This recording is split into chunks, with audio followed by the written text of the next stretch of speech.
ಮತ್ತೇಳು ವನ್ನಾಮಿ ಮಹಾರಾಜ क्षमागणी हम दादा तिखोतों के साथ चरण स्पर्श।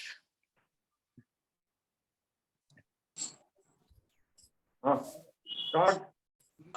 तरुण जी चालू कर दें सब शुरू का फिर आयल। मुनिश्री सर्वप्रथम आपसे मैं करबद्ध रिक्वेस्ट करूंगा कि आप मंगलाचरण के साथ नमस्कार मंत्र के साथ स्टार्ट कर रहे हैं। ओम ह्रीं नमो अरहंताणं, ओम ह्रीं नमो सिद्धाणं, ओम ह्रीं नमो आयर्याणं, ओम ह्रीं नमो भुवज्जायाणं, ओम ह्रीं नमो लोये तपसाहूणं, येषु पंचनमोद्वारो सर्वपावपनाशनो प्राणंच शब्दे परमं हवै मंगलम पदमं हवै मंगलम। Now I request Dr. Pratap Sanchetee to take the lead.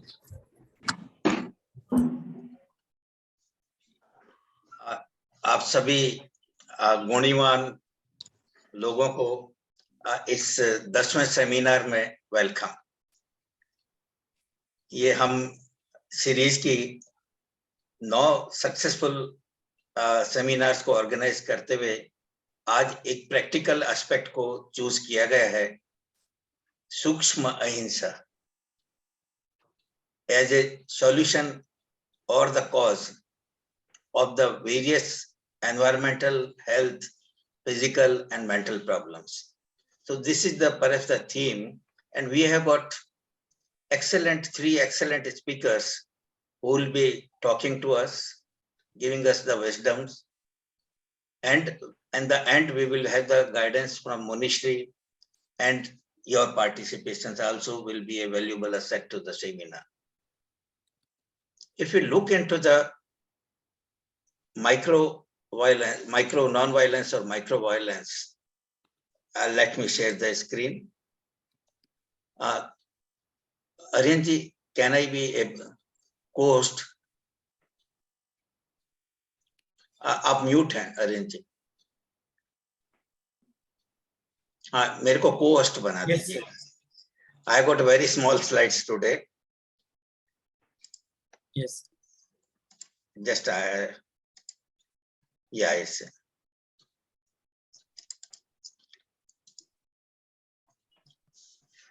nature has given us the appropriate power, wisdom, and capabilities to convert any adverse situation to the boon. This became very prominent in the recent COVID situation. The bane which gives us exclusive pride or is given an opportunity to convert it into the boon. But if you look into the second portion of the quotation, we, the human being, I must say, are notorious in converting boon to bane. The things which have been given to us by the nature, we always try to undo the nature's wisdom. And that's where you have seen many epics, Mahabharata, Ramayana, where boons were given to the people who are not worthy of, and they are converted boon to bane. Now, if you look into all of us, whether in one or other way, are we converting the boon to the bane? The nature has given us the plenty. In that context, the Jain religion has laid down certain ethics, certain wisdoms, and certain principles, which specify, for take example, ahimsa, which will be the topic of the today. While having our diet or the food, we cannot live without himsa.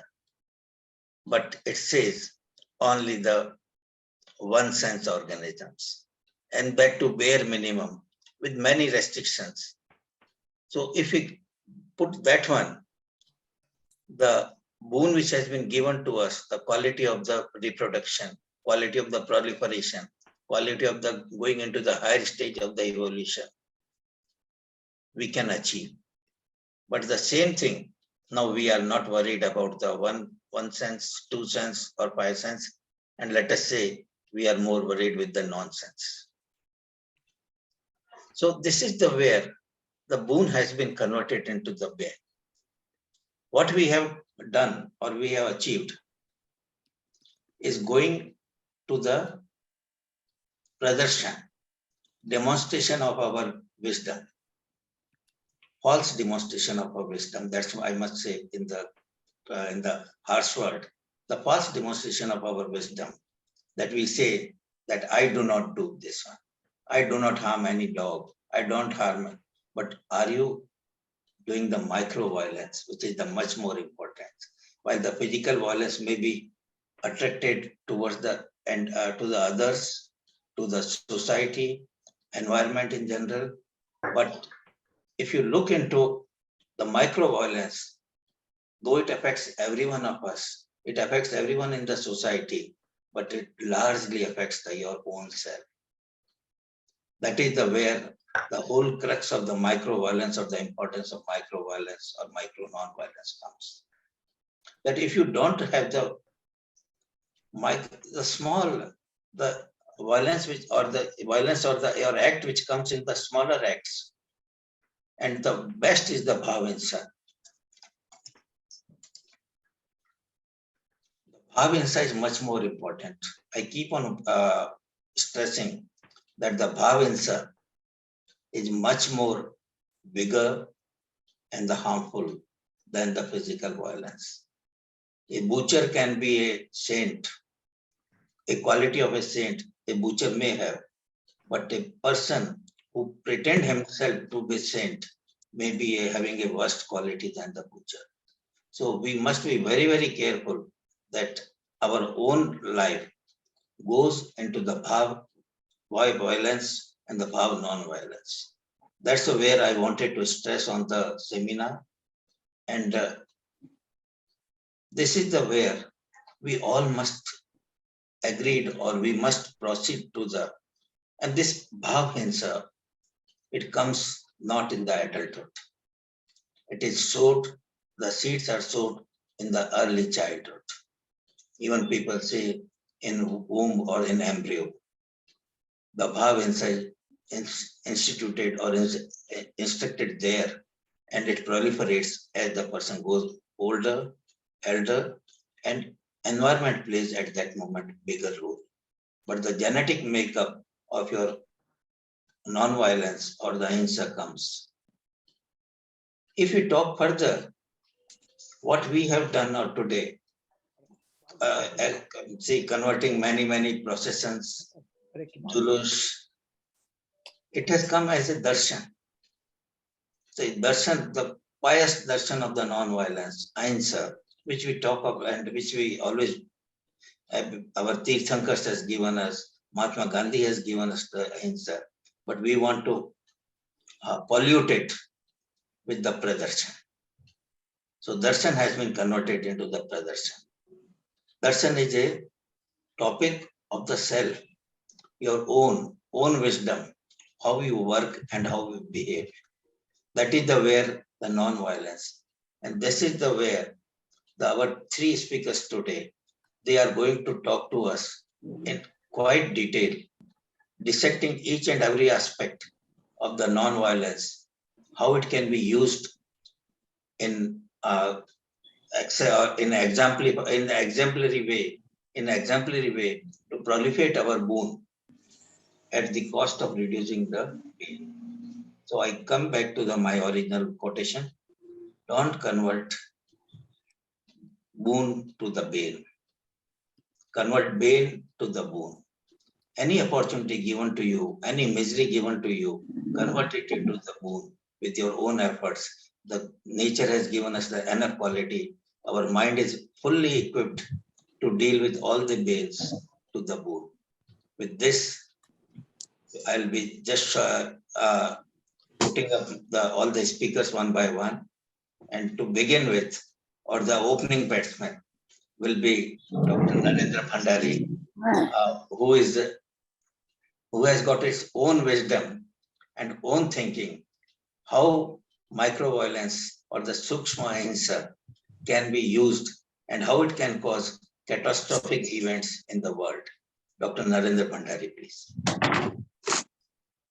Thank you, Dr. Sir, for giving me this opportunity to share some of my thoughts. Can I have the screen? I have some slides to share. Sir आप share करना चाहेंगे? हाँ, I have been disabled, so kindly You can share, sir. enable. You can share. No, but it says host as disabled. Aryanji, I have enabled it, sir. Just try again, please.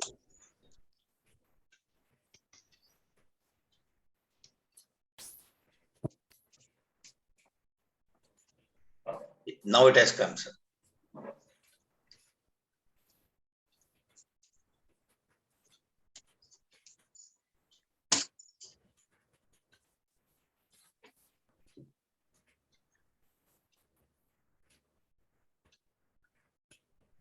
Play from the start, sir.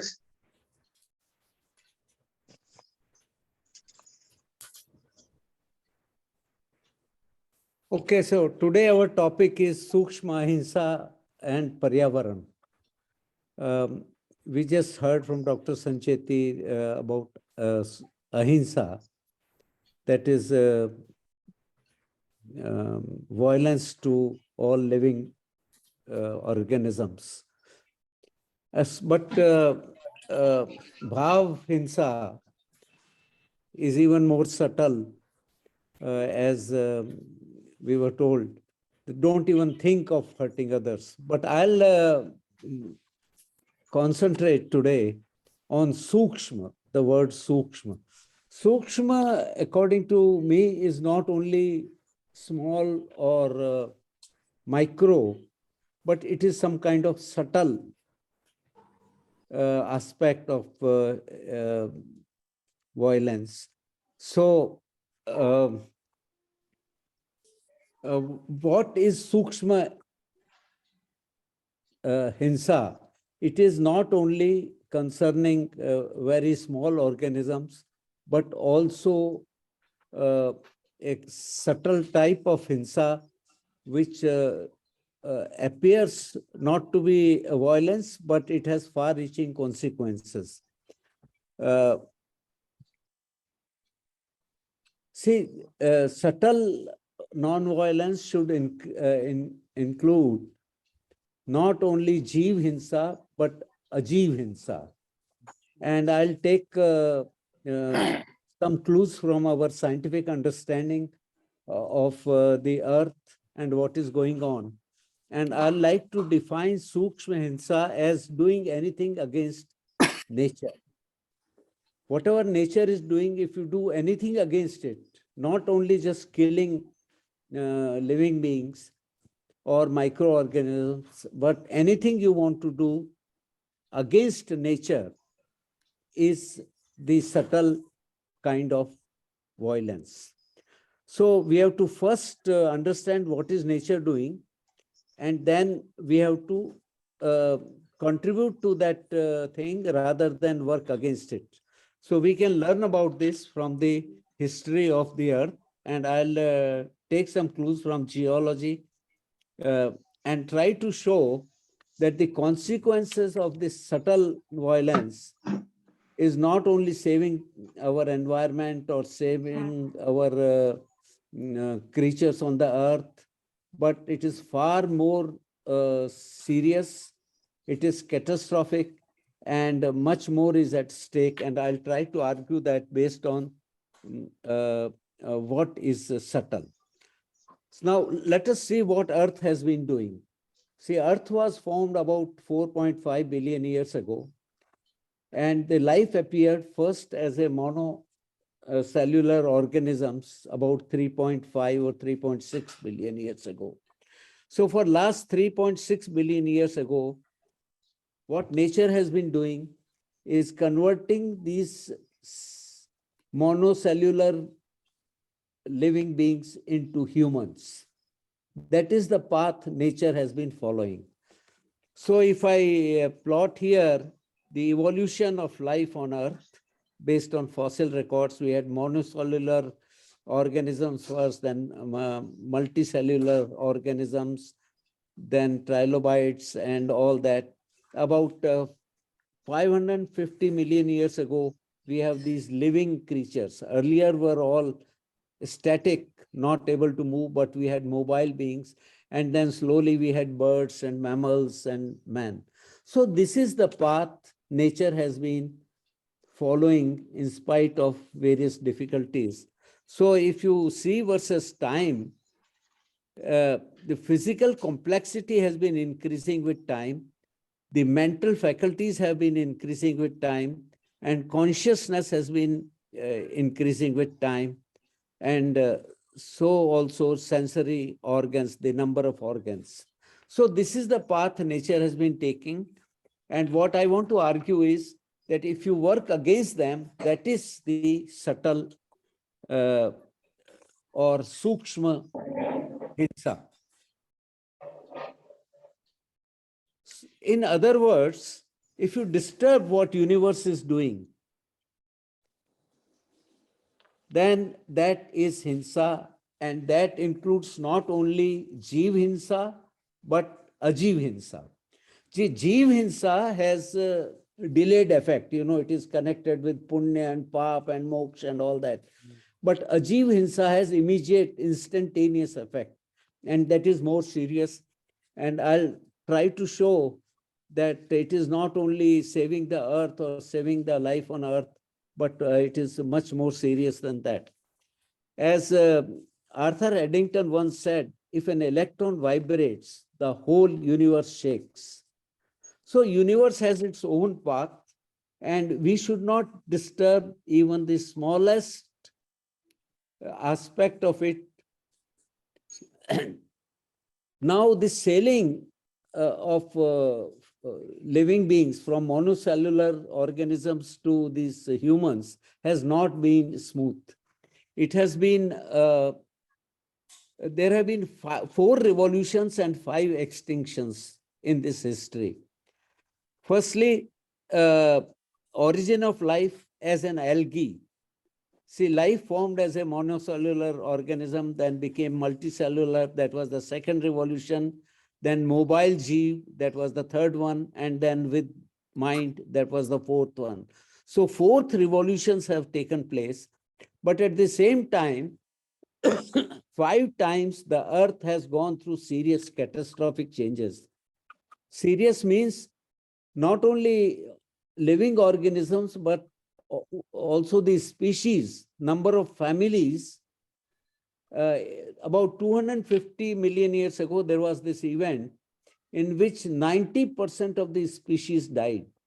And the last event was 65 million years ago, where 70% of all these species, I'm not talking of number of living beings, but their jo prajati, jo species hai, they became extinct. So these things have been happening. And also I want to point out that about a dozen times in this history, over the last 4 billion years, the earth has gone through glacial events, 12 glacial events at least, where we had snow earth. And the last one occurred 2.3 billion years ago, and one more recently, 700 million years ago. So it is not only the thermal history which is important, that, greenhouse effect we are talking, I'll come to it.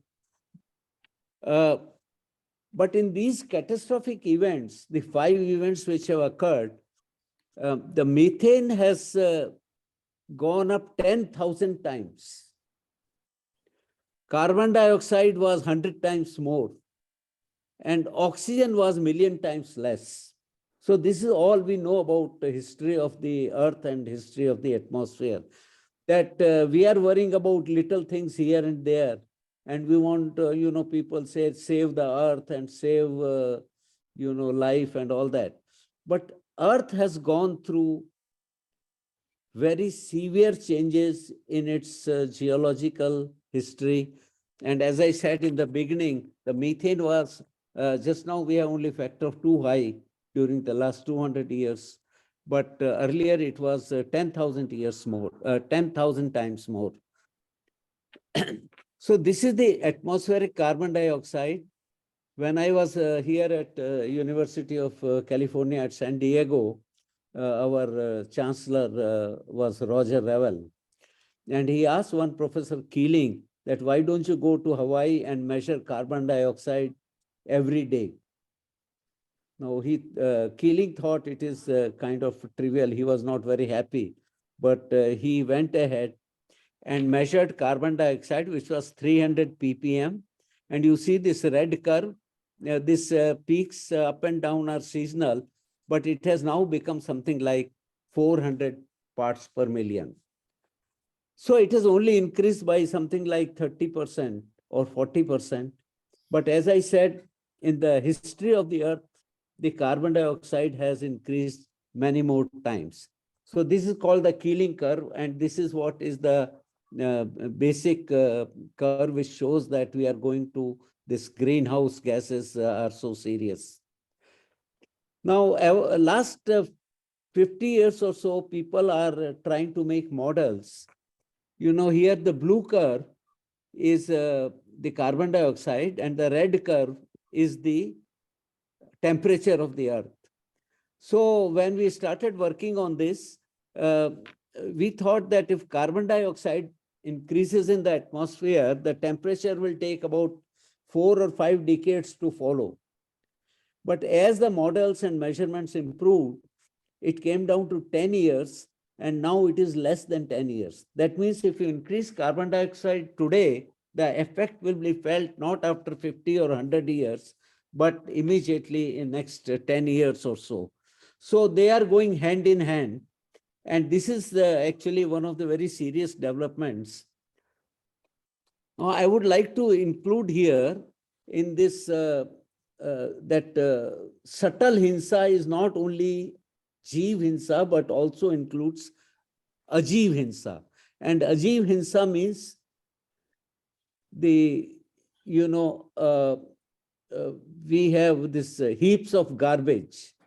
They immediately start affecting our health, our environment. It is not the next birth or, you know, I mean, that our punya and pap will come into action, but immediate effect takes place. So Ajeev himsa is more important than Jeev himsa in some sense. And the subtle includes both these aspects. We must remember that now, why should we, as I said, the Earth has already had severe changes in the atmosphere. The Earth has gone through severe changes in temperature of the whole Earth. We had snow Earth and warm Earth and so on. But this himsa comes from basic laws of physics, because there are 3 principles here which I mentioned. Ahimsa is only a corollary of these basic principles. You know, what people ask, what if I don't do, I don't practice non-violence, what will happen? It is like saying that if you don't move away from a speeding car, what will happen? These are forces of, these are laws of nature. The principle of entanglement, the Mach's principle, you know, Ernst Mach in the last century, he was trying to see how a mass in a matter arises. And he came to the conclusion, and it is known as Mach's principle, that, you know, the mass of a body arises by interaction with the rest of the universe. And this is same thing was taken up by one astronomer in Britain, and it is called the principle of GAIA. And he says that the whole Earth behaves like a macro-organism.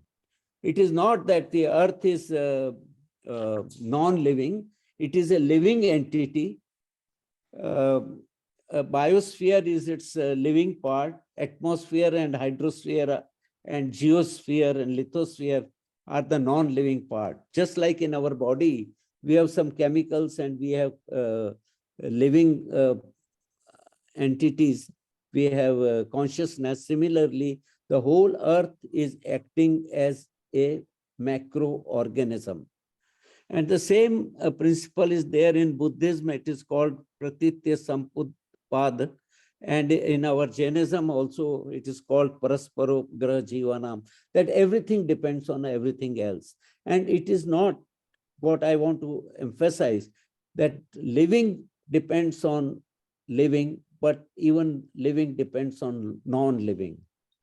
So non-living and living both are entangled, and there are reasons, there are principles of physics to show that they depend on each other. Not only they depend on each other, but they are entangled. You can't separate one from the other, even if you try. It is like a cobweb, that everything is entangled and you can't escape this. Before I come to the catastrophic consequence part of this subtle non-violence, I want to say that non-violence is not a standalone virtue. It is some of many virtues. Ahimsa is not only committing violence towards other. That would be, I would say, trivializing non-violence. In essence, it is some of many other virtues, like you have to have compassion, you have to have courage, fearlessness, friendliness. It gives you some amount of responsibility. One has to have tolerance, forgiveness, and over and above all this, one has to have to make sacrifice. You can't practice non-violence without sacrificing something. So, you know, cowardice is not non-violence. You just, out of fear, you say, okay, you will not commit any violence. That is not non-violence. But fighting for a right cause and ready to sacrifice comforts, all these are included. So ahimsa, we should not just say is not killing. It involves much more than just not killing creatures. It is a sum of all the virtues virtually. So our conclusion is that whatever we do, ultimately all species, including humans. So this is the point I want to make, that 97% of all the species born so far have become extinct naturally. And even humans are going to become extinct one day. So it is not that we want to save humans that we should practice non-violence. They are going to become extinct anyway, and new species will arise. That is what we have learned from the fossil record. And the earth has gone through many extreme conditions. And so it is not that we can save Paryavaran. Actually, these two things have been going through many extremes on their own in a natural way. So then the question arises, why do we observe ahimsa? If earth is anyway going to go through higher and lower temperature regimes, whether or not there is greenhouse effect or not, and if human species are going to become extinct, then why do we observe ahimsa? And the reason for this is that there is much more at stake than we say by, we say when we claim that we want to save our environment. And I'll take the case of the planet Venus. Planet Venus and Earth are very similar. Similar in size, about the same distance from the sun. And you see what has happened today is that Venus has gone through something which is called a runaway greenhouse. And its temperature has gone to 500 degrees centigrade. So how this has happened, that whenever a limit is reached, then it cannot continue to remain in the same state, but it changes its equation of state and goes to a new state. So now, why it has become important is that we have reached the limit of the capacity of the atmosphere, the capacity of the ocean, and the capacity what Earth can take. And it is now ready to go to another state, and maybe it can become like Venus when the temperature will be 500 degrees. So it is not only saving humanity, but it is saving, Earth is the only place where life exists. So if you let this go to that state, maybe the life all over the universe, we don't know if life exists elsewhere or not. Maybe it does. Many people say it should. But as of now, Earth is the only place where life exists. So by bringing it to the limit of its capacity, we are going to make the whole universe devoid of life. So that is much more serious. I'll explain it in the following way. We take water, for example, and boil. Then first we have a linear regime. You give heat and the temperature increases slowly. Up to 99.9 degrees, the regime is linear. As soon as it reaches 100 degrees, it becomes steam. So that is a non-linear, different equation of state, different phase. And that is what is going to happen if we keep on increasing the violence. Both subtle violence includes Jiv Hinsa and Ajiv Hinsa also.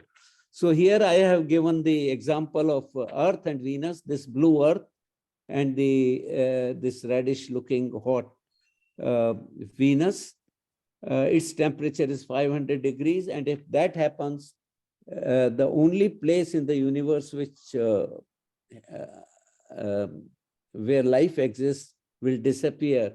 And that is much more important stake than just saving some creatures and saving the Earth. So what predictions are? They are very frightening, I would say, and shocking. Agriculture farming is the one which has started.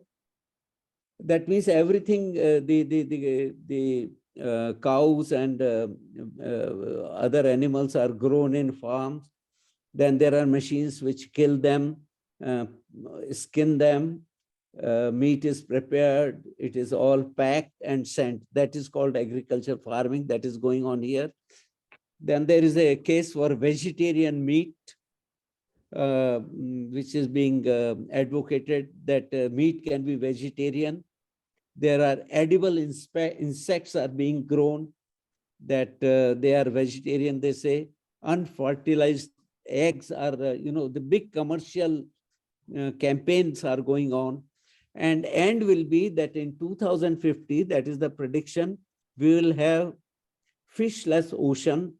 And by 2100, that is the end of this century, the soil will have no biome left. And I am not just saying that it is just to save the Earth or save humanity, but the only place where life exists will be ruined and there will be no life left in the universe. So there is much more at stake. And that is why our Jain Academy of Scholars has developed this daily violence counter, just like you have daily calorie counter for food and all that. So at the end of the day, it tells you how much violence an individual has committed. And we take lifestyle, food, consumption of power, water, etc., occupational activities, traveling, shopping, cosmetics, and there are violence enhancers like drugs and conflicts, etc. So all this we are trying to make people aware how much violence each one is doing. So at the end of the day, people will get an idea of how much violence they are contributing.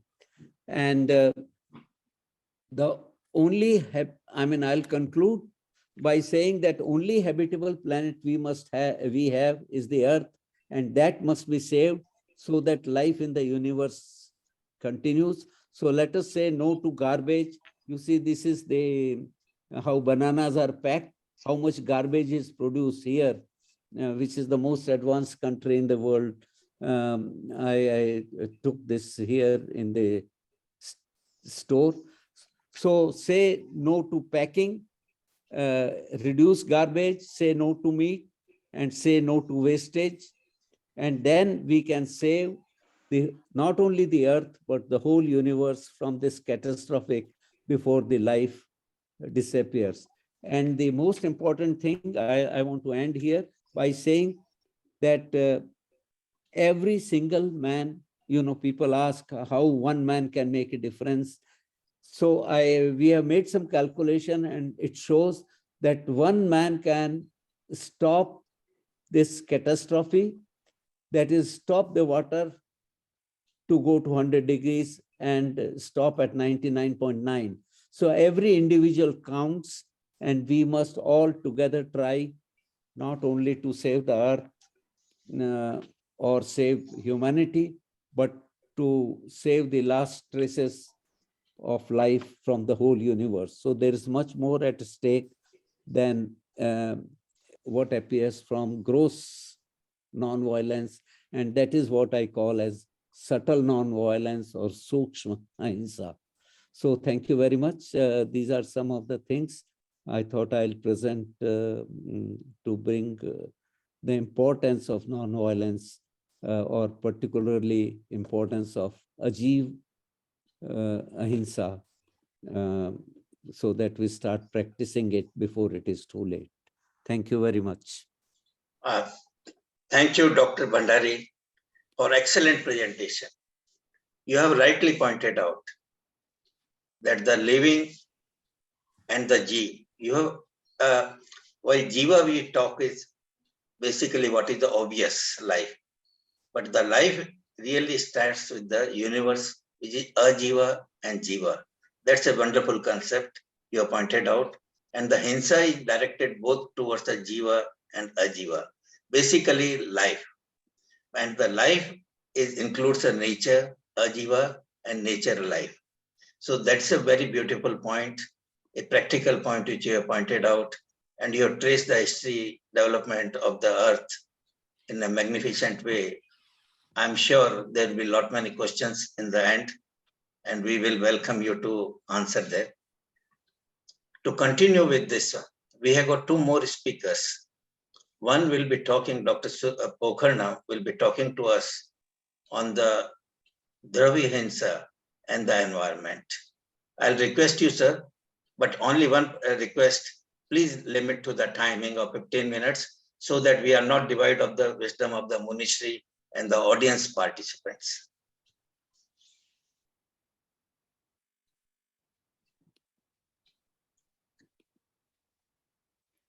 Thank you very much, Sanchetee Saab, and Charan first with Tikhuto to Pujjani Mahendra Modi Maharaj Saab. I start with this, Drav Hinsa and environmental degradation. Dr. Bhandari Saab has pointed out the seriousness of the problem. I will also first touch upon those points of seriousness a little more explicitly, and then I will go over how can we actually stop this earth from disaster. And actually this presentation I dedicate to my parents, and then several acharyas whose blessings are there, several scientists whose blessings are there, and who have enlightened me to work in this field. So there are several, I will not go into the detail. So many of the things have been already pointed out by Bhandari Saab. So I will not go into those details that all this increase in population and environment is getting polluted. All these things, they are briefly described here, that these are the major issues, that is pollution, global warming, overpopulation, waste disposal, ocean acidification, loss of biodiversity, deforestation, ozone layer depletion, acid rain, and public health issues. They are all interconnected among them, but for simplicity, I have put them in a actually in a separate way. So, I mean, these numbers are actually Bhandari Sahab has mentioned, but I am just repeating again. We are losing more than 25,000 biological species every year, which is a lot faster than we are discovering them. 150 billion animals are slaughtered every year for food. They have very bad impact on climate. Half of the animals in the world have disappeared since 1970, and we are moving towards what is known as sixth extinction of Earth. Bhandari Sahab has already pointed, so I will not touch upon this. Almost the entire decline is due to human activities through habitat loss, deforestation, climate change, overfishing, and hunting and eating. And there lies that Jainism can play a very important role, that why we are doing all these things. A question is there which has to be answered in a different way. And Jainism can provide an alternative answer to this fundamental question. So hence, these micro-nonviolence activities on large scale are required to check the degradation of the environment. And this again, I will not go into the detail. It actually describes the sixth extinction and the details of 5 extinctions which have taken place in the past. Now, the basic problem is we are giving too much emphasis on science, and as if science is doing, I mean, very great thing. This is an assumption, and we are just following it. But there are some fundamental problems with science itself. Science has given us, for example, the satellite and Google Internet and rockets and mobile and all this, but science is not able to produce an ant or even a blade of grass. So this is a limitation because life comes from life only. And this is a very fundamental concept, fundamental change in the perspective is required, and to recognize the limitation of science.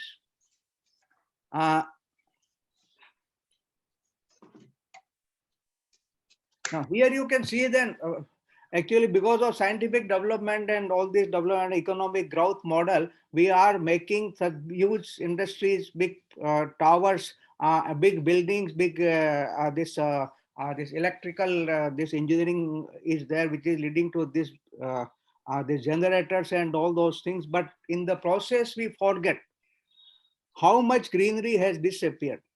How many small insects have died because of these developments, and how much water has been polluted, how much soil has been polluted. No chartered accountant will give you an assessment of the number of living beings which are died in the process of this development. It is very, very therefore necessary to provide a total picture. That is very, very necessary.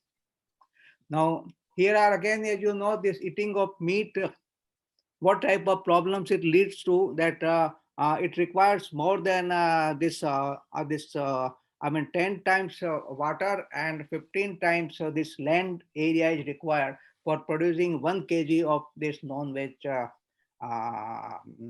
this product. So these are some of the data which are given. So this how much this water, for example, is required. So you can see that it's more than about 10 to 15 times more water is required.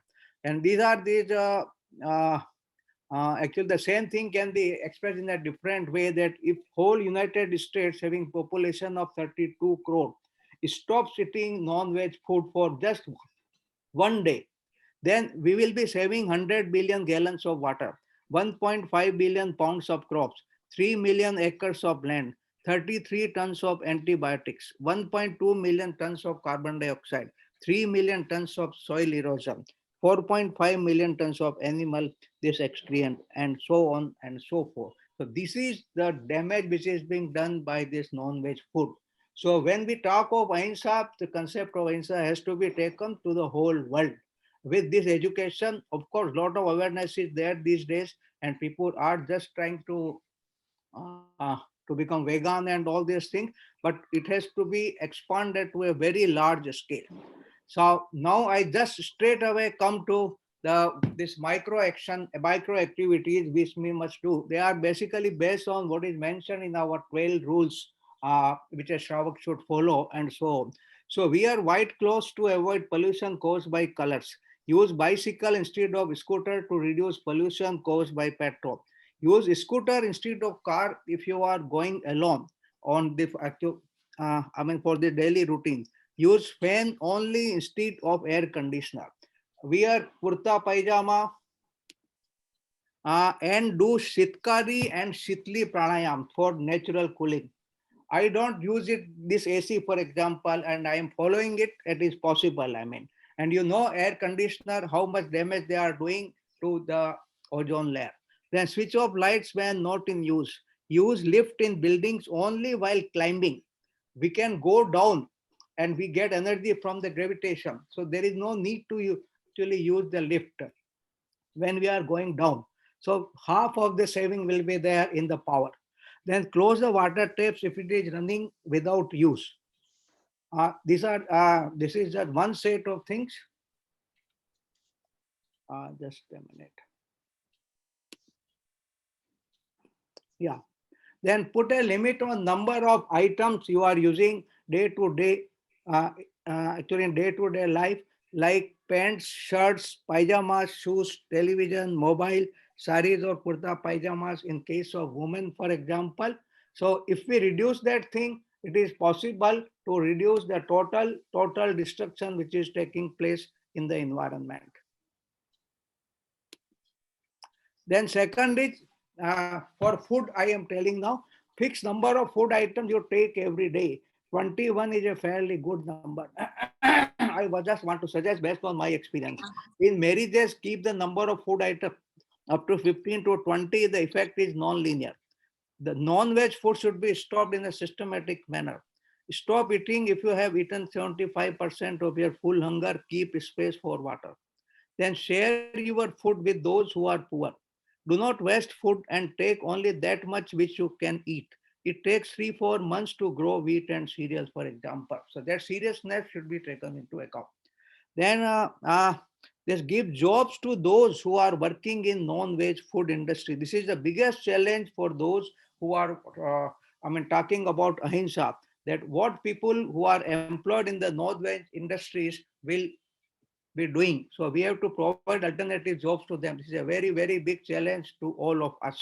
So we must do something in that direction. My suggestion is that we should start a large number of vegetarian hotels throughout the world and give employment to those who are actually working in the non-veg food industry.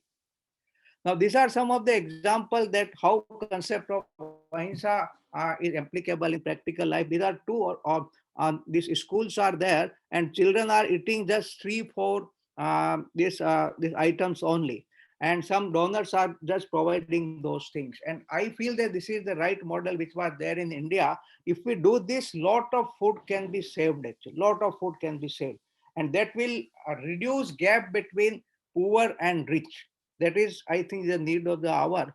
Then there is another NGO in Ahmedabad which are providing these packets of food items to about 100%. They have done it recently. So I have taken this example. It was very appealing.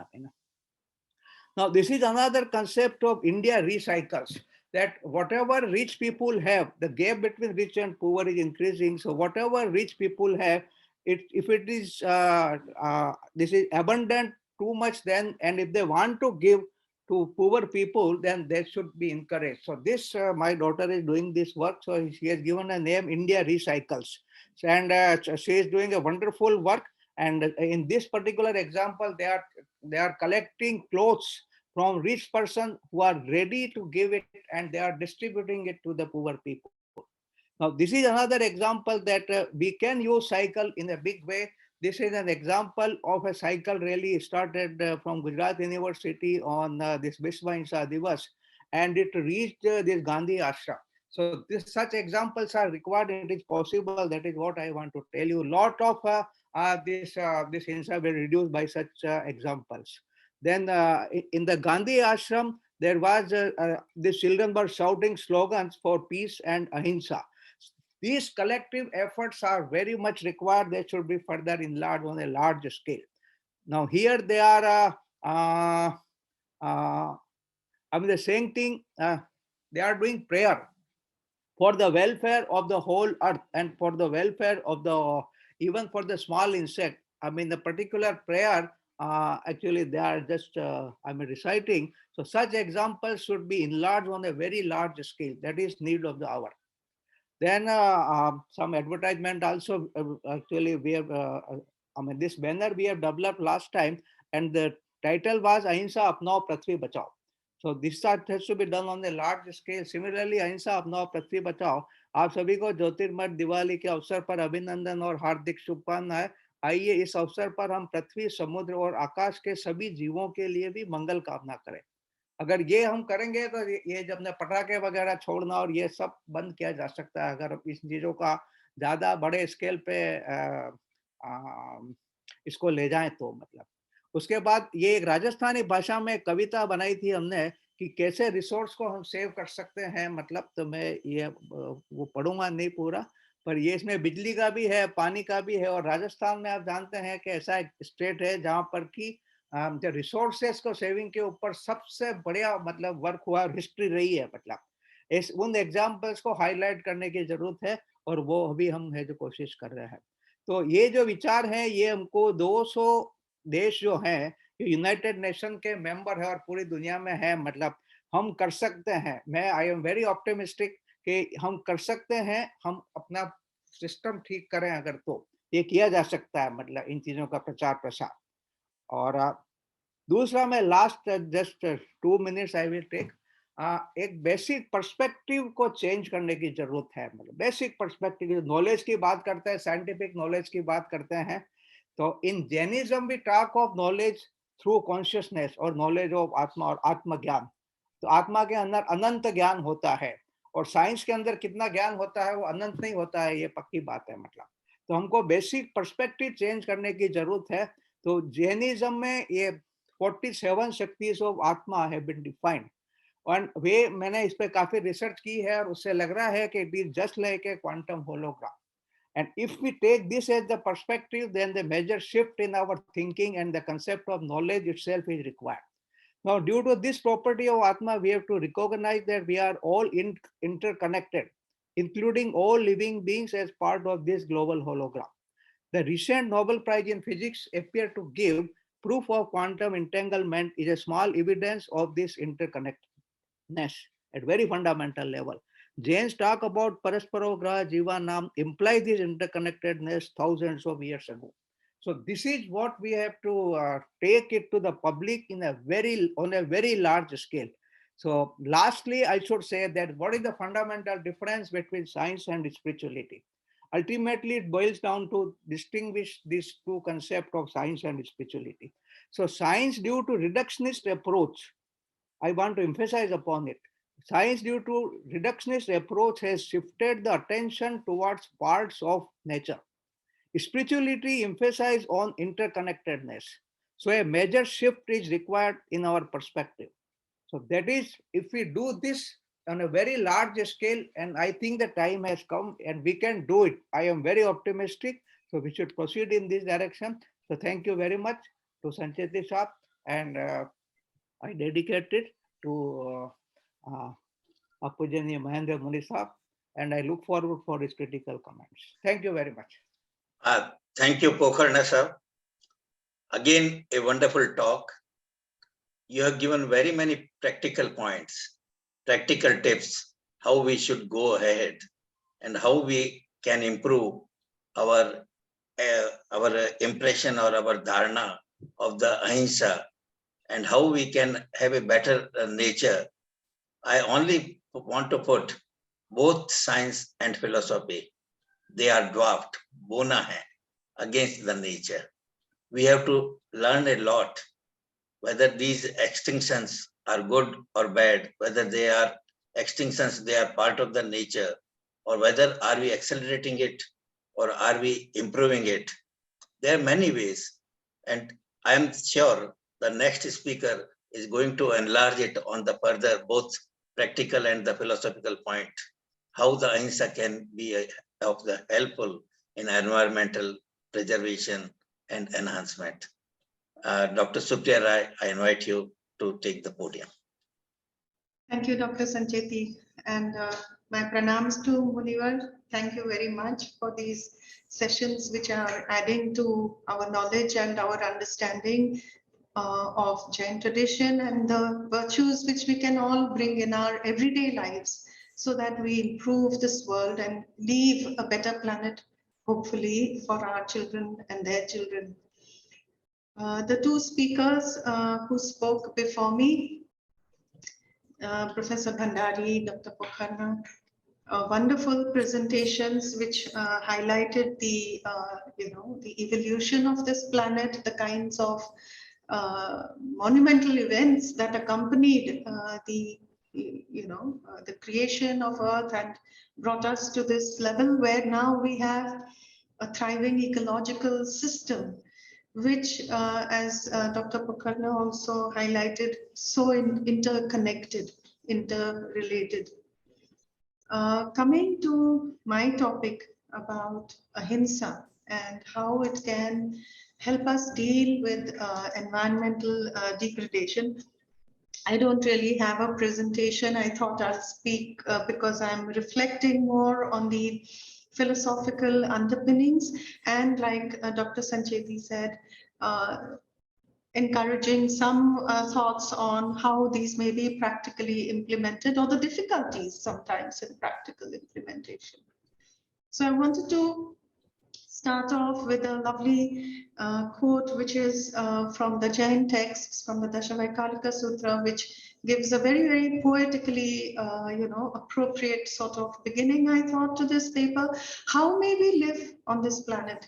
And it gives the example of the Shramanas who are so detached, right? Who are so wonderfully, away from the world, and they interact with this world in ways. I think.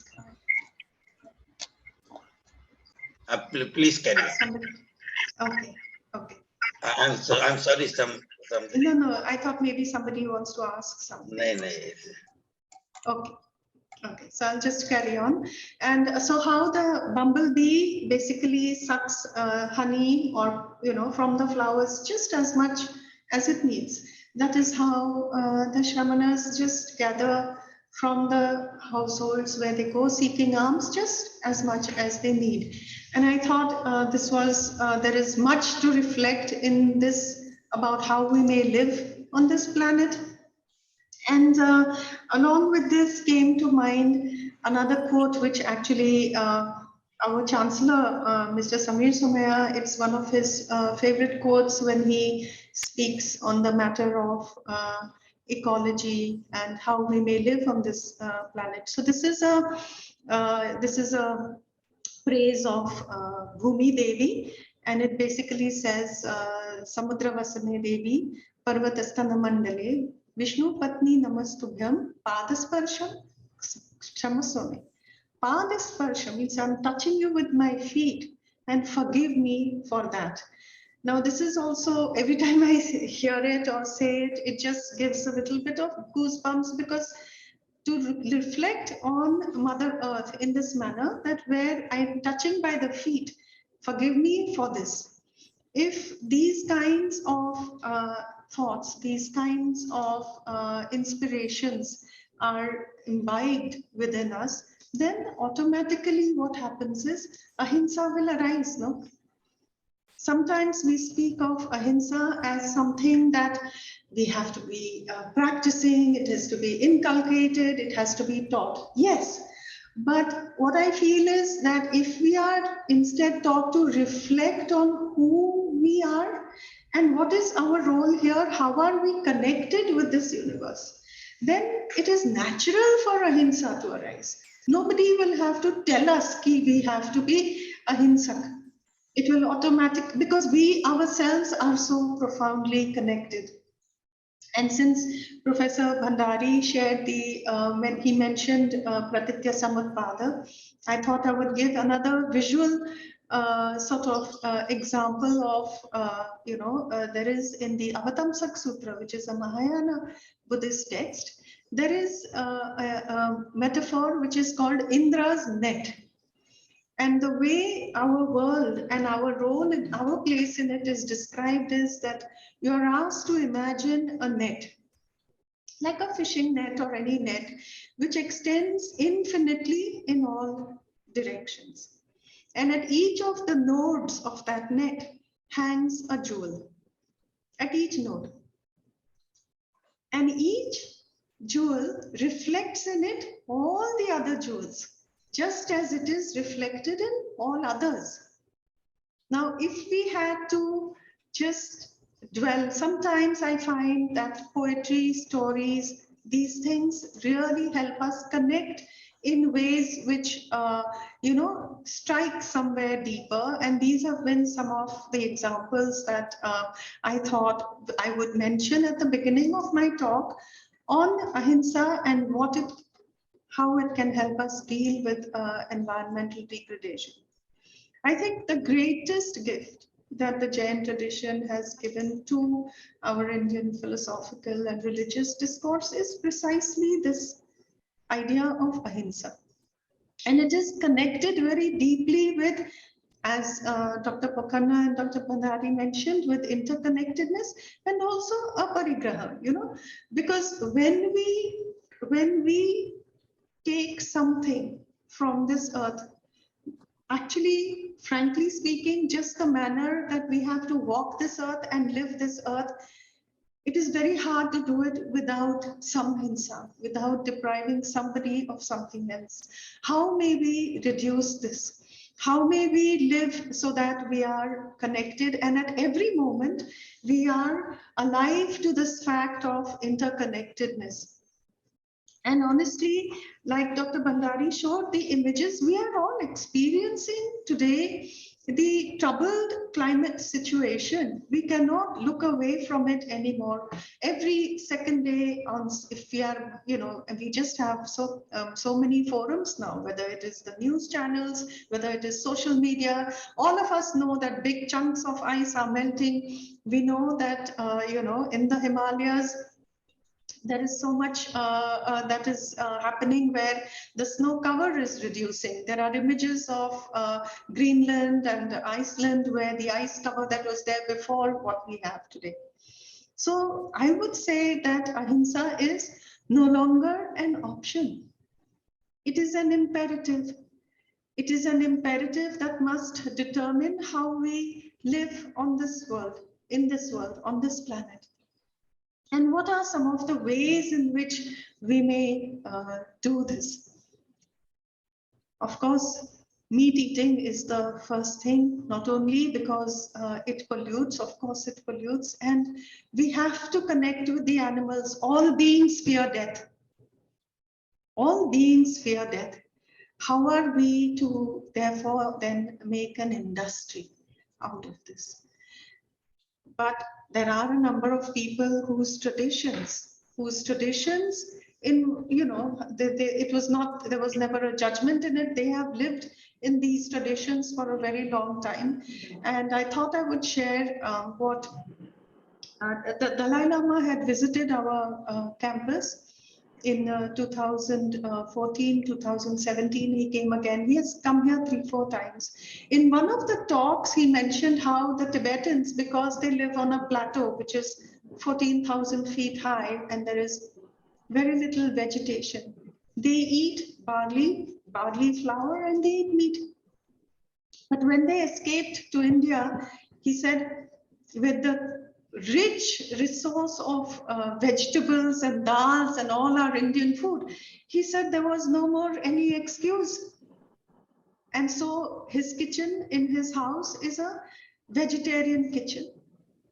Of course, he went on to say that at some point he started having a lot of health problems, and the medical doctors, the Tibetan doctors, said that you are constitutionally for so many generations like this, so you must eat small portions of this and etc.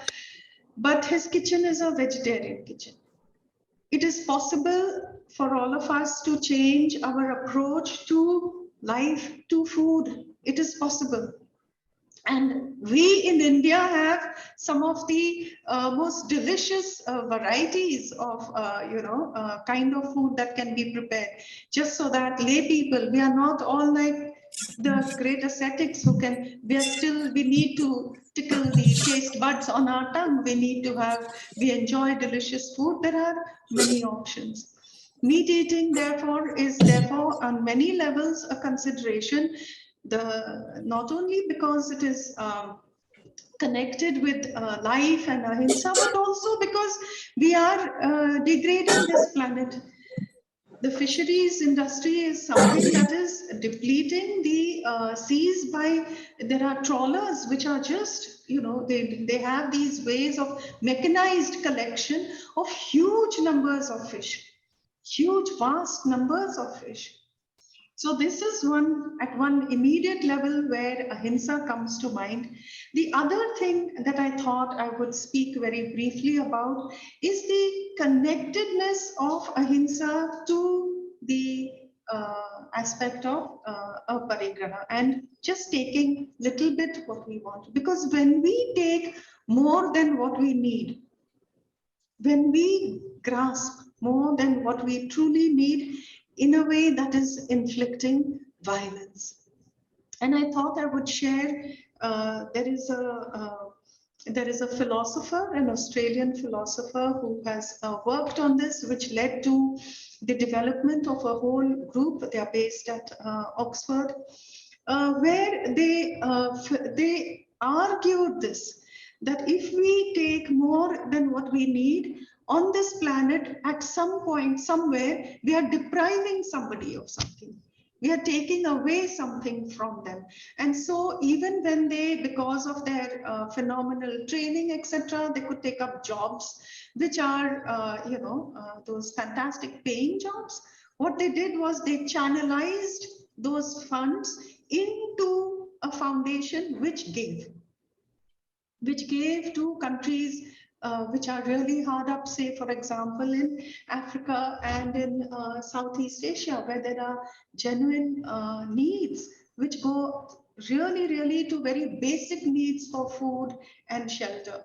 So himsa, in a way, of course, is taking life, but a lot of greed is also going to lead us towards himsa, towards behavior which depletes the resources and deprives other people of something. And these two interconnections, I thought I would make. I just have one last point which I thought I would share as a developmental issue, because just before me, Dr. Pokharna mentioned the need of jobs. This is a real life need. And in fact, so many of you are business people, you know that in the world of business, we have to produce more. We have to declare more profits, and there is a stock market. And the whole economic model is something that really challenges us if we are to live our life the way we have to live. How are we to ensure that our people get jobs if we consume less and if we follow this sort of practice? How is that economic need going to be justified? And these are or satisfied. And I think Dr. Pokharna had a really, really valid point that if we are to embark on a livelihood this way, we have to ensure openings in livelihood in other ways. Because some of the behavior that is coming about is also coming from poverty, from need, from lack. And then that brings me to the last interconnection that I wanted to make, which is with compassion. Ahimsa has to be connected with compassion for all beings. Like somebody mentioned in the chat, even inanimate beings, because mountains, rivers, they deserve our compassion, but we also have to have compassion for us and our fellow people who are needy. When a person is hungry, what drives their need? What drives their behavior? How may we work towards a world that is more equitable economically, that is more just?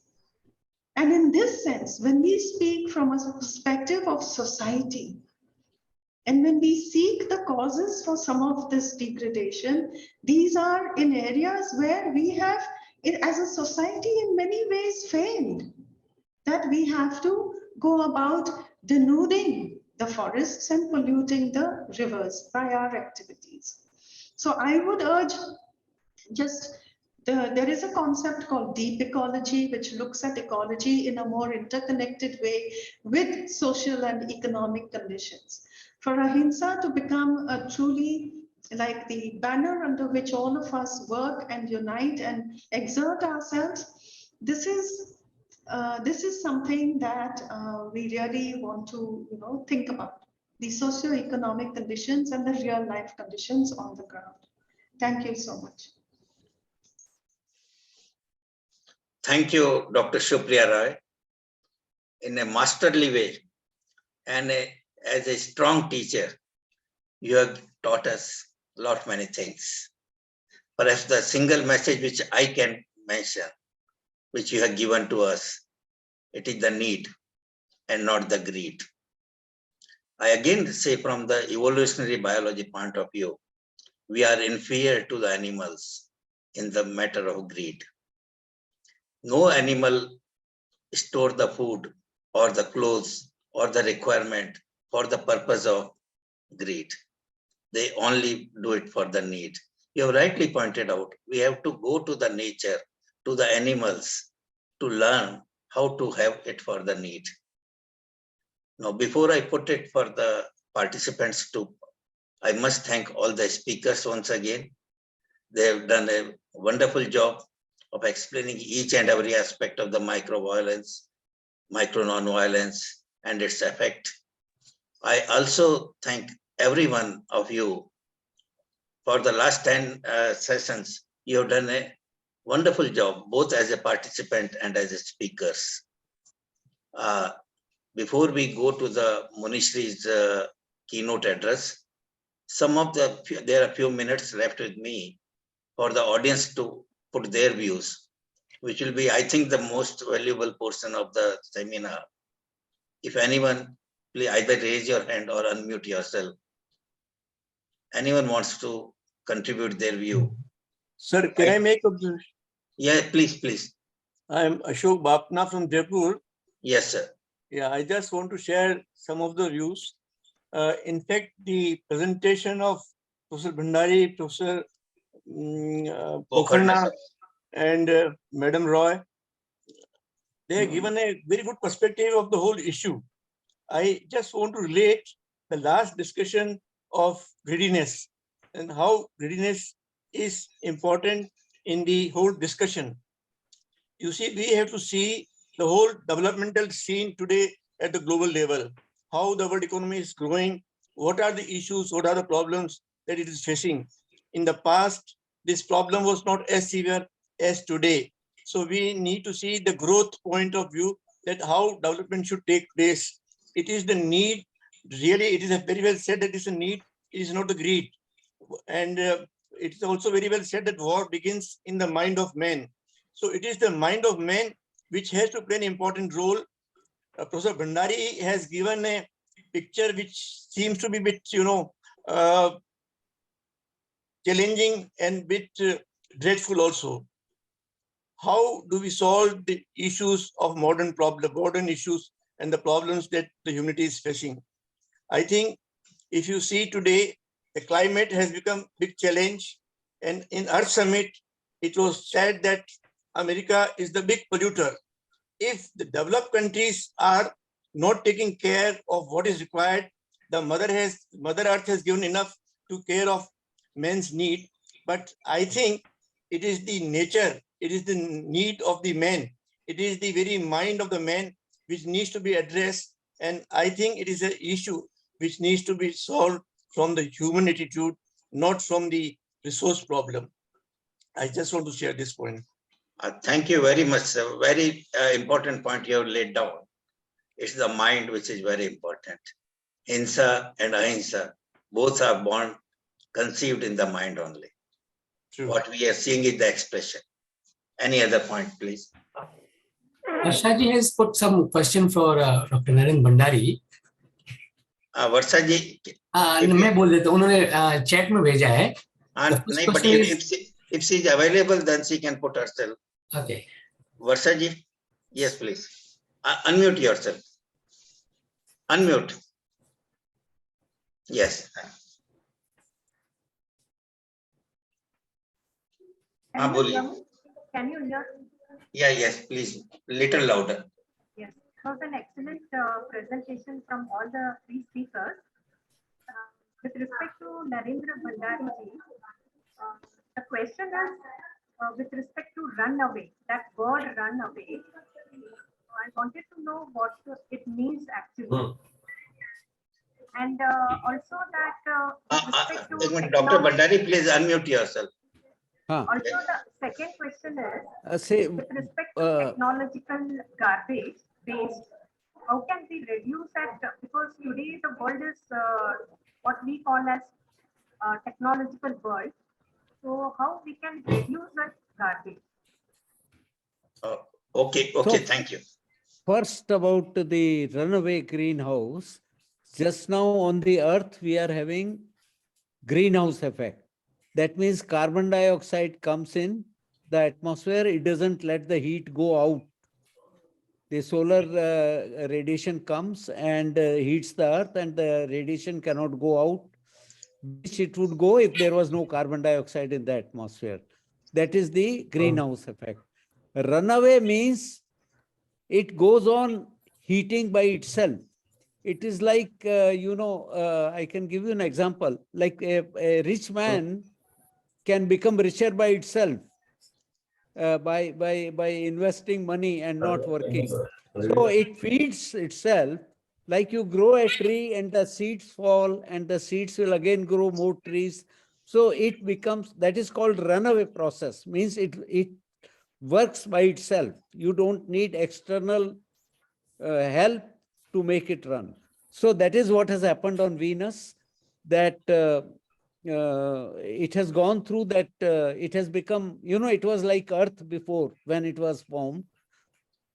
And now it is so hot, and it has sulfuric acid clouds, and it has all kinds of problems. That is because it becomes non-linear, self-feeding.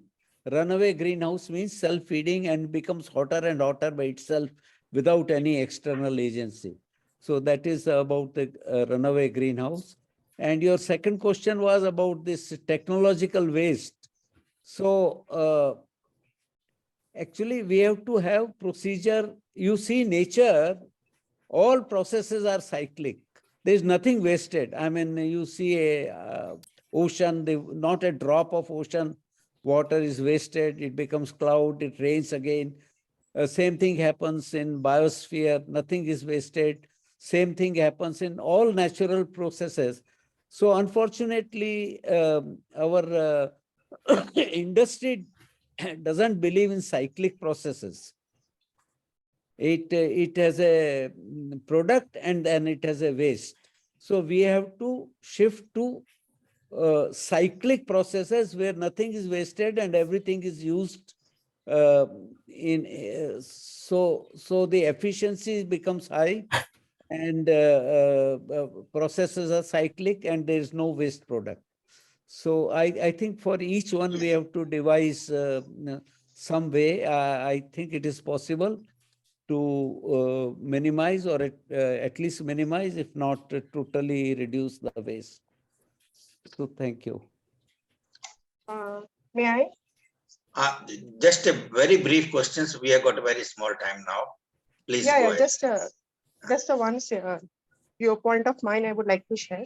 My name is Femida Udaipurwala. Yes, please. And I myself am a Muslim Bohra, and I'm a Ahimsavadi who has become a vegan from last 20 years. Yeah. Here, and I'm trying my even family to switch on to the Ahimsa path and not to have a non-veg and all. And to the extent I have succeeded it. Okay. Since we are discussing here about the future generations and the extinction of the flora and fauna, which is happening over here. So it's rather my suggestion that during the next session, why couldn't we include our young generation to pursue them, what we are discussing, since they are the inheritance of the environment. And since we have realized the problem, they are going to survive in the future with this problem. So it's just an humble request to make more of the younger generation to participate in such a great conferences and great discussions to make them aware. And let us start these things from the ground level. That's what I would like to suggest. Very good suggestion. Very good suggestion from you. We'll keep it in mind. Now we come to our final subject today, the keynote address by Munishri Mahendra Kumarji. I humbly request to you, sir, please.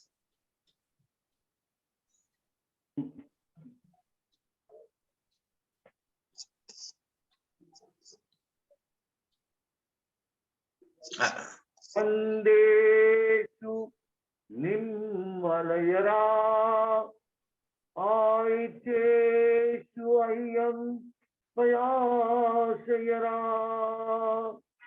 Sagarvare Gambira Siddha Siddhim Mamadishan Siddha Siddhim Mamadishan. इस ज्ञानवर्धक संगोष्ठी में समवेत सभी बहनों और भाइयों को मैं बधाई देता हूं कि उन्होंने जो इसमें संभाव्यता दी है उसके कारण से हमें यह एक प्रकार का सपोर्ट मिला है कि दुनिया में बहुत लोग ऐसे हैं जो इस प्रकार के विषय को चाहते हैं। अभी जो प्रश्न आया अंत में वो भी उसी की ओर इंगित करता है। तो हमें अब इस बात को समझना है कि ये जो हमारा छोटा सा प्रयत्न है, मैंने देखा इसमें स्क्रीन पर there are 28 participants now. Such a whatever we call it, valuable conference, valuable thoughts, and the speeches like Dr. Narendra Bhandari, the scientist, Dr. Pokarna, the scientist, and Supriya Rai, the educationist, all them have put the right perspective, the whole problem. So the question is that shall we confine ourselves only to such a little number of audience? 29% are now attending this part. Maybe after some time, some may use the YouTube or also avail to it. Anything may be there. What is required today is these valuable thoughts and valuable solutions to the drastic problems. Catastrophe is the highest problem of the globe. Catastrophe. And if somebody gives suggestion, somebody suggests solution, it will save the whole world. Then how to propagate this idea to masses, to all people, to youngsters, and to people, and to the ground level? It is the main thing now. If we confine ourselves only to such small gatherings, we all appreciate, and we all give so many thanks to our speakers that they have done a wonderful job in presenting the problem and in giving the solution. But the thing is, now we will have to think, all of us, over to the propagation of this good idea. How to propagate it? We know that there are so many means, technological means, through which such ideas will attract at least the minds of those people who are also thinking in the same wavelength. They are also worried about this situation. They are also thinking that what is the solution? From where to get it? There are thousands and thousands of people. Now what is required is Let us all get together. And also those people who are not worried about this. They are as if doing everything without any wisdom. Lavishly or what we do foolishly anyway, and they are not interested in saving the world. There are so many people like this. They are totally conniving at this situation, not concerned at all. So the attention of those people is to be attracted. So on the whole, what is required now is, if we have got a very strong scientific base, if we have got a very strong evidence, we are not talking in air, in imagination. Everything we have got facts and figures. In such a way, what now remains to do is to attract the attention of people all over the world. First, those people who are really anxious about all these problems, who want solutions, who are groping in dark, they don't find it. But because we have got such solutions as suggested by the speaker, and especially when we talk of Jainism and science, both. Jainism is a spiritual philosophy, and it is only concerned with the good of the self, this spirituality. Atma Kalyan Sarvopari. This is the highest aim of life for everyone. And on this sphere, on this field, this foundation, the Jainism is built. So there are so many things also to be discussed about Jainism. I will give to only one thing. We talk of ahimsa. We talk of Paraparoupgarha. But Bhagavan Mahavir had laid stress on which thing? On ahimsa. On Paraparoupgarha? No. Then what? He laid stress on Sanyama. That is the word, key word. Sanyama in Somaiya Sutra. Dr. Narendra Bhandari, I would like to draw your attention in Somaiya Sutra, in the 17th chapter. In Somaiya Sutra, it is going according to the number. In the first chapter, one thing, second chapter, two things, like Ambutarnika. So in the 17th chapter of Somaiya Sutra, Bhagavan Mahavir has classified Sanyam and Asanyam into 70 ways. There comes the word Jiva Sanyam as well as Ajiva Sanyam. So the word is Sanyam. Sanyam means what? It is depending on our own self and not the thing external. When we talk of ahimsa, although Bhav ahimsa is nothing but Sanyam. But when we go into Dravya himsa, then we connect ourselves with other things. Maybe Jiva, maybe Ajiva, maybe nature, maybe creature, maybe animals. We have to connect and then withdraw ourselves. Say, no, I will not commit violence. But what about Sanyam? Sanyam depends upon our own control, our own discipline by our own steps. That is Sanyam. And ahimsa is also defined in terms of Sanyam. Sarva bhutesu Sanyama ahimsa. What is ahimsa? Sarva bhutesu. Now the word bhut, it is like a pun, It is for the living beings and also for the nature. Sarva bhutesu Sanyama ahimsa. Then in Ajiva Sanyam, Bhagavan Mahavir talks about usage or the consumption of things which are non-living. You may consume cloth, you may consume any other thing, chair, table, pen, all non-living. You are not committing here that kind of himsa which we call jiva himsa. But if you don't take care and you do this without sanyam, If there is asanyam in consuming, it is called ajiv asanyam. So we have to practice jiv sanyam as well as ajiv sanyam. What?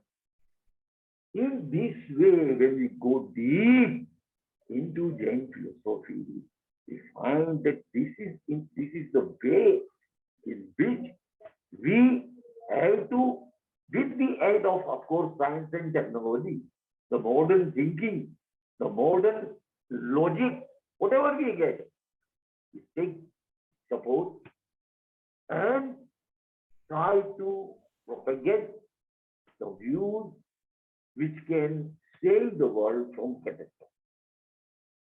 Another thing is that this effort is a very small effort, and I should thank Somaiya Vidhyavihar, which is a very important, which has played a very important role in organizing this.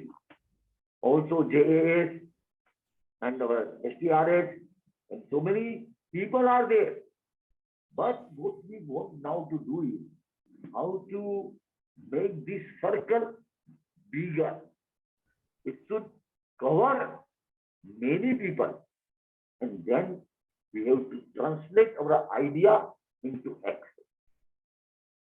What I have suggested already before is that education is the most important platform, field through which, if properly, scientifically, logically, everything is given without naming any, questioning any name of religion or philosophy, nothing.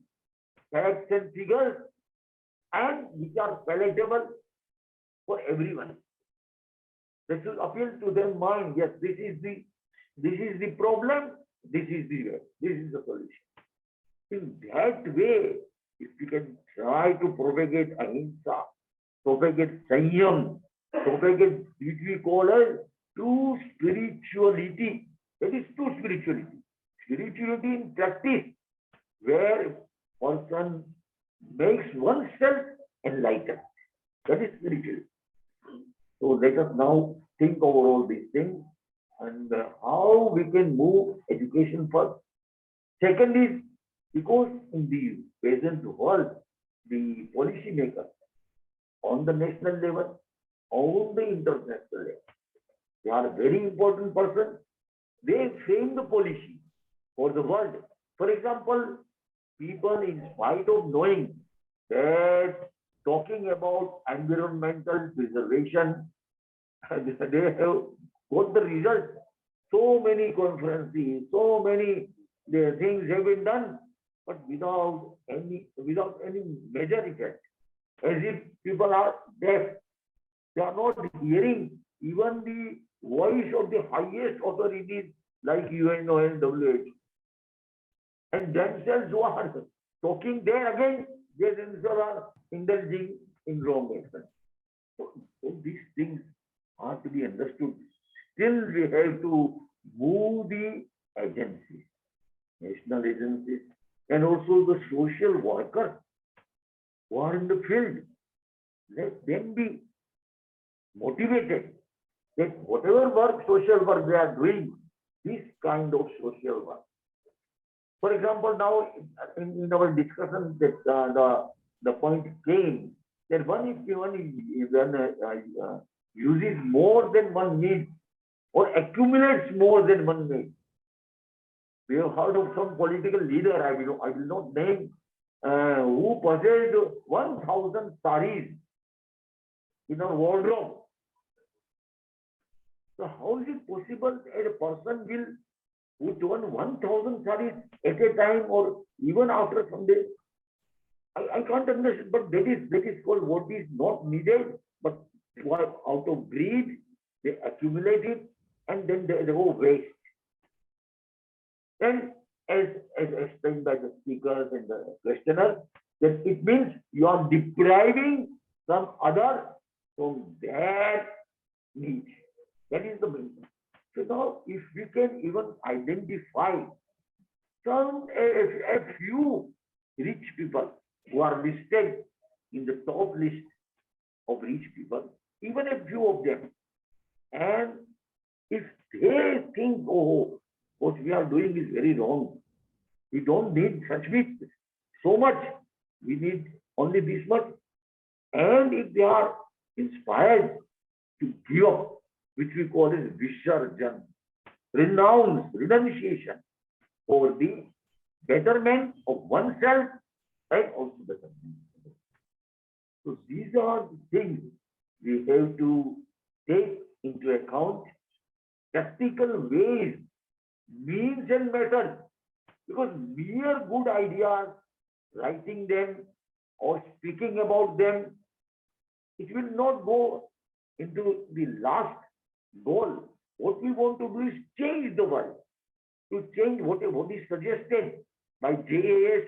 They have given a one-day this counter list, and you can say one person says, then everything is good. But we have to propagate. Now there is a question of propagation, education, and dispersing this idea over in the whole world, in our nation, in our society, in everyone.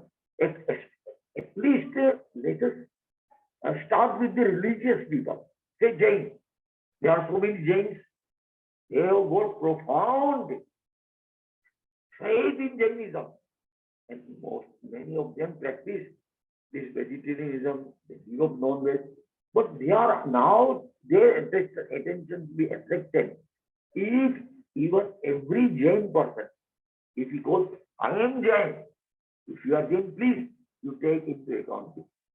If you can save from Ajiv, Asanyam, Ajiv, Himsa in this way, Jiv Himsa in this way, like so, at least if we can make this propaganda, this kind of teaching to our acharyas, to our holy and sacred men, and through all these agencies, let Jain Samaj be taken as an example. We have not to distinguish or discriminate between Jain and non-Jain. Let us make a start at least. And all those people who are religious, at least, maybe Hindu, maybe Buddhist, maybe Christian, maybe what is it? If they are really religious, if they are spiritualists, if they believe, they have got a faith in ahimsa, in Sanyam, then let us take them into account, and in this way make a collective effort on large basis. That is possible. But then we have to find out again the ways and means, how to do this, how to approach those people like that.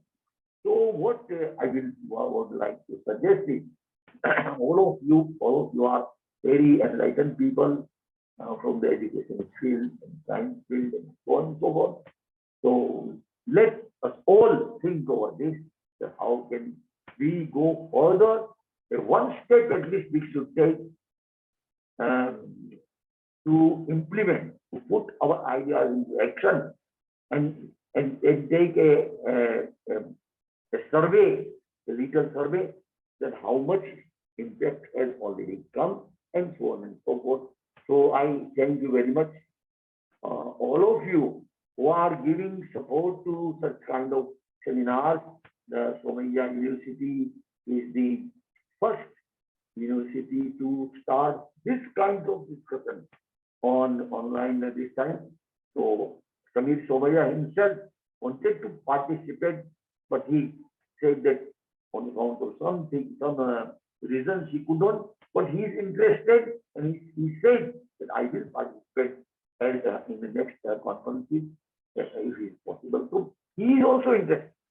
In the same way, the department of Dharma studies here, they are Supriya Rai is there, Pratap Sanchetee, S.P. Jain, this Aryan Jain. They are all, so let us now make our circle wider, and then I think we shall be able to achieve what we do. Otherwise, our theoretical discussion, our discussion about the merits of Jainism, of merits of ahimsa and sanyam, and all these ways and means, it will remain confined to a very small thing, and ultimately no impact or no outcome which we require. So let us pay attention. Of course, this is fundamental. Without even having ideas and concepts clear, how can we go further? Now the stage has come. We have gone through a certain limit of our understanding, scientific understanding, scientific reasoning, and presentation. Now we should go some steps further and wider our scope. How that can be done, that you can suggest, that will help, and we shall do together, all together. And I think we get success. Everyone is optimist, because optimism is the only way to go further. If we are not optimists, there is no use of doing all these things. But we are all optimists, and we are sure, because science and spirituality both are indicating the same way. It is not like that, it is like this. So let us go forward, and really the people like Narendra Bhandari, Rai, all have given such a qualitative and very effective speeches and facts and figures they have put. I am sure that the world will hear to this, and let us go further. I once again thank all of you. Tarun Gundecha, who is here, in spite of his fracture, he has organized this seminar online very well. Dr. Pratap Sanchetee, always ready, ever ready battery. He is for us, and all of them are. Dr. Pafna, Ashok Pafna is also joined. Dr. Ajit Kumar Jain, all of them are here. So we are now more and more, we are become, हमारा उत्साह बढ़ रहा है आप सब लोगों को देखकर. हम चाहते हैं आप सब लोग साथ मिले और अपने अपने स्तर पर जो भी आपको अच्छा लगे करें. हमें भी आप आमंत्रित करें, हम आपको आमंत्रित करें, हम मिलकर करें, इसको वाइडर बनाएं.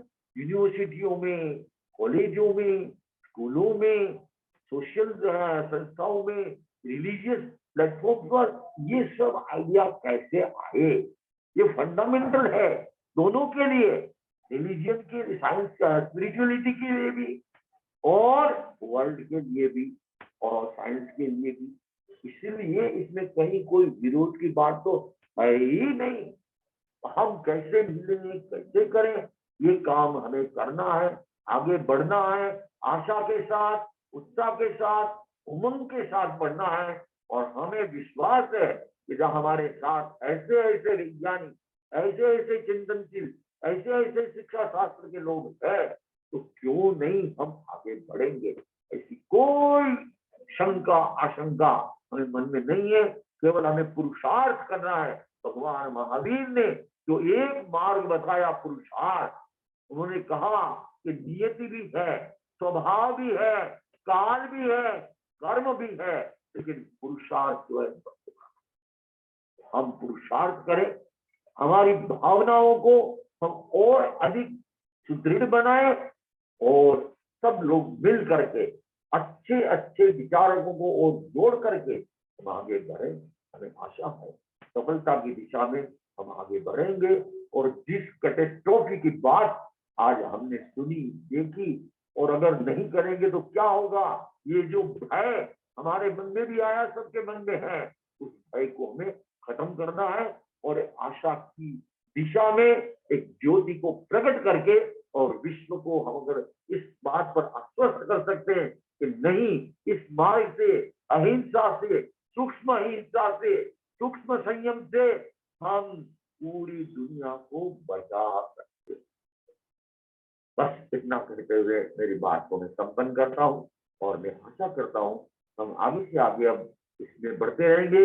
हमारा अक्टूबर का ये शिविर समाप्त हो गया और नवंबर दिसंबर इस साल के 2 बाकी है. कैसे हम मिलते हैं, कैसे क्या होता है और आगे हम कैसे चलते हैं. 1 साल हमारा जब पूरा हो जाएगा हम रिव्यू करेंगे और आगे कैसे बढ़ना है और हम आपके बराबर चलेंगे, हम सब मिलेंगे और आगे बढ़ेंगे. ओम अरहम, ओम अरहम, ओम. मुनिश्री के प्रति बहुत बहुत कृतज्ञता. Today we had excellent speakers who has given new dimensions to the non-violence. Dr. Pratap Sanchetee, in very short speech, has given the necessity of bend to boon actually, and Dr. Narendra Bhandari ji has given a new sight by connecting himsa with disturbing the nature and ahimsa with not disturbing the nature, and also the necessity of not only ajiva ahimsa but also I think not only the Jiva Hinsa but also the Ajiva Hinsa to save the world for catastrophe. Dr. S.S. Pokhana has given the practical solution of Dravya Hinsa. He's also very well explained the अनावश्यक हिंसा से बचने के जो उपाय है उन्होंने बड़े अच्छे से बताया, and very well quantify the savings by saving the environmental things. And he has mentioned one very special point, that the unemployment is also a reason for people to going in the non-veg industry. So he has also mentioned the way that we should give employment to those peoples. And Dr. Supriya ji has very well explained that ahimsa is not an option, it is imperative. How to avoid the greed behavior by to lead towards ahimsa. And finally, मुनिश्री ने तो बहुत ही कृतज्ञता करी है ना. मुनिश्री, आप तो इस पूरे प्लेटफॉर्म के मोटिवेशनल है, एनर्जी है आप तो इस पूरे प्लेटफॉर्म के. एंड आपने जो आगमिक व्यू दिया है अजीव और जीव हिंसा का, एंड ऑल्सो आपने जो बताया accumulation of luxurious item versus necessity, and तो आपके प्रति बहुत बहुत कृतज्ञता करते हैं. और आपने जो आध्यात्मिकता, मतलब अहिंसा की जो आध्यात्मिकता की जरूरत बताई, नॉट साथ साथ में जो ग्लोबल नेसेसिटी बताई और आध्यात्मिक जरूरत भी बताई, तो आप सभी स्पीकर्स का आज के लिए बहुत बहुत मैं कृतज्ञता ज्ञापित करना चाहूंगा.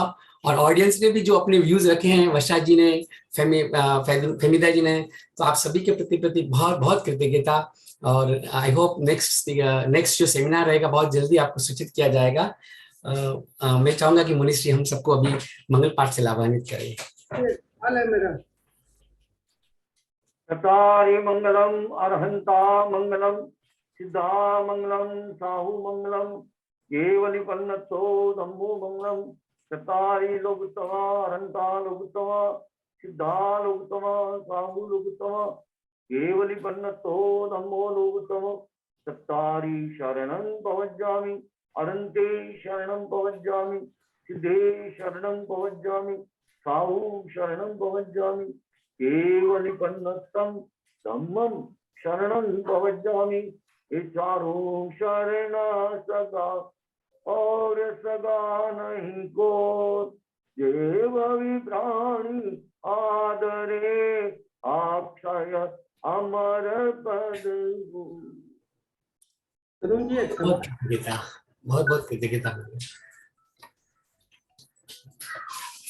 सवाल हो तो पूछ सकता हूँ, समय हो तो. मैं कमल नौलखा बोल रहा हूँ. हाँ कमल जी प्लीज. मुनिश्री, मैं चाहूँ कमल जी कुछ पूछना चाहते थे. नरेंद्र भंडारी साहब से एक सवाल है मेरा, कि हमने पूरा सूक्ष्म हिंसा, द्रव्य हिंसा, सारी हिंसा की चर्चा की, मुनिवर ने बहुत अच्छा वक्तव्य दिया. लेकिन मेरा सवाल है कि ये इन्वायरमेंटल डिग्रेडेशन का प्रोसेस चालू है, मतलब, and this is a very hot topic globally at the moment. COP 26 हो गया, 27 की तैयारी चल रही है, climate protocol are taking place, SDG United Nations का इतना बड़ा प्रोग्राम दिया हुआ है, पेरिस एग्रीमेंट हो गया, इतने कंट्रीज उसमें लगी हुई है. ये सब इन्वायरमेंट से रिलेटेड है. हम जब हिंसा की बात करते हैं तो मेरा सवाल है कि why no results are showing up. Global warming उल्टी बढ़ती जा रही है. तो ये इतनी चेष्टा हो रही है, millions and trillions of dollars खर्च हो रहे हैं इस मैटर में, इतना रिसर्च हो रहा है, इतना सब कुछ ग्लोबली हर कंट्री इसमें सजग है, फिर भी ये कंट्रोल क्यों नहीं आ रहा है? I mean, how can we tame this duck? This is my question. Thank you very much. सिर्फ लो भी इसका कारण है या और भी कारण है, वो सब चर्चा हो, लेकिन क्यों नहीं हो रहा है sir? This is one small inquiry I have. Thank you. Narendra ji आपसे है सवाल. Yes. अनम्यूट करिए सर. Actually, yeah, sound बराबर नहीं आ रही थी. I didn't get the question right. वो can you? His question was why we are not getting successful in spite of all the efforts. I think Kamalji, that is your question. I also have the same question. When things are obvious, okay, we are going to commit suicide if we don't, wake up. I don't know why people don't use simple methods. मतलब हर एक चीज का एक simpler solution है, and without making life uncomfortable, it is possible to reduce the violence significantly. जैसे अभी छोटी सी बात आपको बताऊं कि जो शूज पहनते हैं, अगर उनका सोल थोड़ा सॉफ्ट है तो कम जीव मरेंगे सॉइल में when you walk. But people prefer hard soles. So I don't know. I mean, these are very simple solution. There are other simple solution. अगर हम ये जो colored clothes पहनते हैं तो इससे ग्राउंड वाटर पोल्यूट होता है, कैंसरस केमिकल्स हैं इसमें, सबको पता है. There are carcinogenic molecules, but still people don't wear white clothes. तो ये मुझे भी, मेरी भी प्रॉब्लम है कि सिंपल सॉल्यूशन क्यों नहीं एडॉप्ट करते लोग. इसका कुछ साइकोलॉजी वाले जो लोग हैं उनको मिलकर सोचना चाहिए. मैं कहना चाहता हूँ इस विषय में कुछ. जी, देखिए, बात यह है, जो प्रश्न कमल जी ने कहा, कमल जी कहते हैं कि इतना प्रयत्न किया जा रहा है, सब लोग मिलके कर रहे हैं, फिर भी उसमें सक्सेस नहीं हो रही है. तो लगता यह है कि सब लोग कर तो रहे हैं, लेकिन सबके मन में एक तरफ ये भी आशंका है कि हम पिछड़ जाएं तो और सब आगे बढ़ जाएंगे. ये जो कंपटीशन के अंदर में जो एक घुसा हुआ भूत है, तो इसलिए वो क्या करते हैं, वो एक प्रकार से जो करते तो हैं, पर थोड़ा थोड़ा दिखाने के लिए, हाँ देखो इतना एमिशन था, अब इतना रहा है, लेकिन वो मूलभूत सॉल्यूशन इसलिए नहीं है कि जब तक सबके मन में ये जो गलत कंपटीशन की भावना, कंपटीशन मतलब जो पॉजिटिव है वो तो अच्छा है, लेकिन कि भाई मैं पिछड़ जाऊंगा इसलिए थोड़ा बहुत मैं बड़ा हूँ, मेरी इंडस्ट्री को डेवलप करूं, चाहे कार्बन एमिशन कितना ही हो. लेकिन ये सारी बातें ये गलत भावनाओं के कारण से, इंडिविजुअल कैपेसिटी में भी ये मानस के अंदर ये कीड़ा घुसा हुआ, और कलेक्टिव लेवल पर सब नेशन जितने भी है, आज अगर इस प्रकार से पॉजिटिव थिंकिंग सबकी हो जाए, हमें सबको मिलकर के जीना है, हम क्यों कंपटीशन में जाए. सामान सब उसको बोलो मत. बहुत सारी बातें. तो कहने का मतलब है, इसको कहते हैं टू टीचिंग. पहले तो हमें ब्रेन वॉश करना पड़ेगा. हम आधे अधूरे मन से काम करते हैं, डर से करते हैं और दिखावे के लिए करते हैं, सक्सेस कहां से होगी. अब लोग वास्तव में ये ध्यान देंगे, नहीं, ये जीवन मृत्यु का प्रश्न है, एक कैटास्ट्रोफ का सवाल है, पूरी मानव जाति की जो है अस्तित्व का सवाल है. सब मिल करके और ब्रेन वॉश उनका हो जाए. ये कॉम्पिटिशन, ये चाइना के मैं फर्स्ट लाऊंगा, अमेरिका के मैं फर्स्ट लाऊंगा, ये सारी बातें जब तक रहेगी, ये ऊपर से जिसको कहते हैं, ये जो है एक प्रकार का वो जो कहते हैं रफू करना है या ठिगला देना है, वो नहीं हो, उससे कुछ नहीं हो. इसलिए भंडारी साहब जो कह रहे हैं कि मेरे समझ में भी नहीं आता, आप सही है, तो मेरे समझ में इसलिए नहीं आता है कि कर भी रहे हैं, रिजल्ट नहीं आ रहा. इसलिए मैं यही हम्बली सजेस्ट करता हूँ, वेरी हम्बल सजेशन, कि हम सब मिल करके पहले सबके ब्रेन वॉश करने की दिशा में पहले आप अपना माइंड साफ करिए, एक इंडिविजुअल कैपेसिटी में भी और नेशनल इंटरनेशनल लेवल पर भी हमें ह्यूमैनिटी को बचाना है. उसके आगे दूसरी सारी बातें कौन है, जैसे देश के पॉलिटिक्स में लोग क्या कहते हैं कि देश ऊपर और पॉलिटिकल पार्टी उसके नीचे होती, लेकिन हर पॉलिटिकल पार्टी ऐसा काम कर देती है कि देश तो जाए भाड़ में कहीं जाए हमारी पार्टी, तो फिर कैसे होगा ये? वही बात यहाँ, मानवता, मैनकाइंड, ग्लोबल सर्वाइवल सर्वोपरि होगा।